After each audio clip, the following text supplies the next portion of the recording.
လိုက်စမ်းပါကဘာမြေဟာတကယ်ကိုပင်ပန်းနေပြီမမနာတွေရှေ့တန်းတင်လို့အမုံမီတွေတောက်လောင်နေပြီဘယ်သူနိုင်နိုင်ဘယ်သူရှုံးရှုံးအကုန်လုံးဟာနာကျင်ရတာပဲအပြစ်မဲ့တဲ့ကလေးငယ်မျက်ရည်တို့ရင်ထဲမှာစိုးနေလို့နေခေါင်းဆောင်များလဲအမျော်မြင်တွေမြင်ကြပါဦးစိတ်ပွားပြက်ကဘဝတွေဆုံးဒီစစ်ပွဲတွေရပ်တန့်ပေးအောင်အမြင်မတူတာဝါရကွဲတာဒါတွေဟာအတားစီမဟုတ်ပါဘူး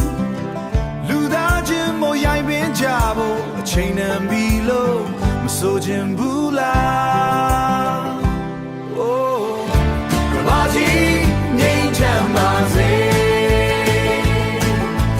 လက်ချင်းခိုင်ခိုင်တွေကပြုံးနေနှုတ်ဆက်ကြစို့လေ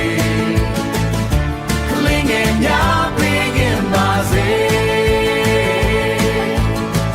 နောင်နာတွေမရခင်မှာစိတ်တွေကိုသစ်ပင်ကြစို့လေ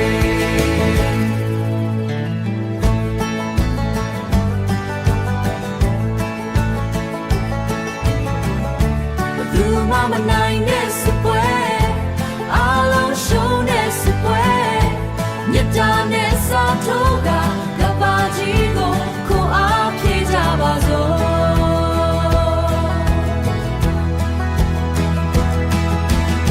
အမုန်းတွေကိုဆုံးလို့လက်နဲ့တွေကိုချထားစကားလုံးတွေနဲ့တန်တာခင်ကငိမ့်ချမ်းရေးကိုတိဆောက်ကြအပြစ်မဲ့တဲ့ဝိညာဉ်တွေတောင်းတနေတာဒီနေ့ရက်တွေပဲတို့တွေအားလုံးရဲ့ကဘာသားရဖို့ပဲလိုတာပေါ့ငြိမ်းချမ်းစွာစကားပြောကြပါငြိမ်းချမ်းစွာလက်ဆွဲနှုတ်ဆက်ပါကဘာသူကဘာသားများထာဝရငြိမ်းချမ်းကြပါစေ